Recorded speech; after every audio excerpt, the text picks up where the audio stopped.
পল্লী চেষ্টায় স্বাগত বন্ধুরা। আজকে শিং মাছের ঝোল দেখাবো হচ্ছে আলু টমেটো দিয়ে আর জিরে গুঁড়ো দিয়ে। শিং মাছটা দেখাচ্ছি, কেটে নিয়েছি কেমন করে।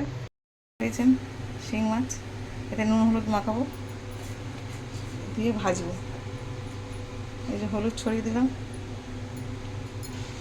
কড়াই তেল দিয়েছি, তেলটা গরম হয়ে গেছে। একটু ভালো করে ধুতে হয়, এই মাছে খুব নালা থাকে।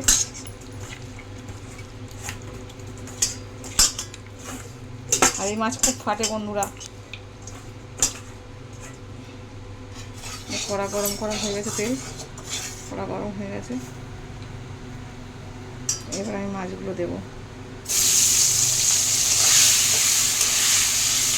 মাছগুলো ভেজে নিয়ে ফিরে আসছি। এটা ভাজা হচ্ছে, আমি অনেকটা দূরে আছি বন্ধুরা, খুব ফাটে বলে।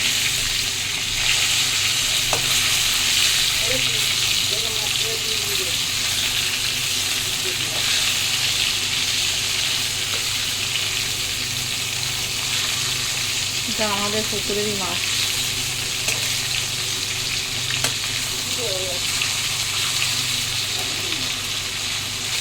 দেখেছেন ভালো গাড়িতে ভালো হলে তুলে নেব। মাছগুলো ভেজে নিয়েছি এই যে। আর আলু টমেটোতে ঝোল করবো, তাই পেঁয়াজ তেলের উপর পেঁয়াজ দিয়েছি। পেঁয়াজ দিয়ে আলু দিয়ে ভালো করে নুন দিয়ে ভাজছি। হলুদ লঙ্কা দেবো একটু পরে, তখন আবার দেখাবো।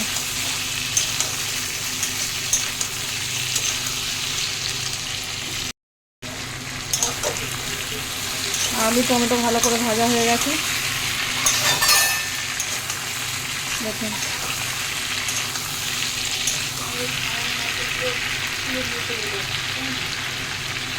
হলুদ লঙ্কা,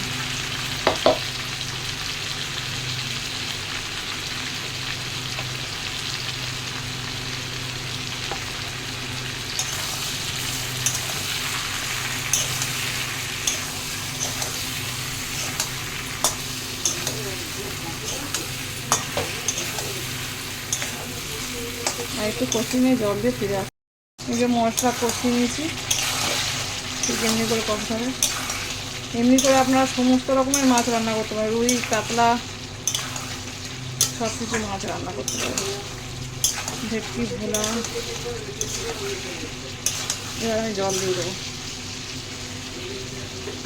জল দিয়ে দিচ্ছি।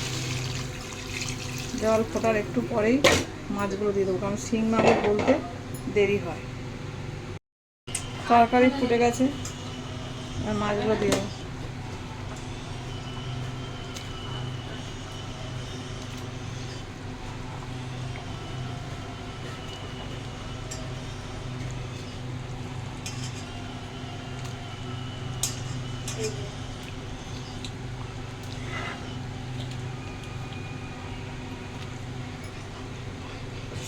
মাছগুলো দিয়ে ভালো করে ফুটিয়ে দেবো।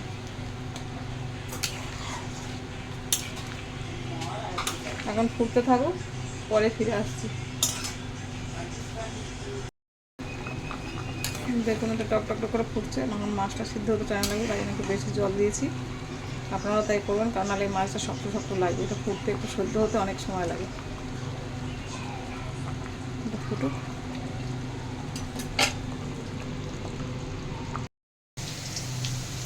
নিত্য নতুন রেসিপি পেতে আমার চ্যানেল লাইক করবেন, শেয়ার করবেন।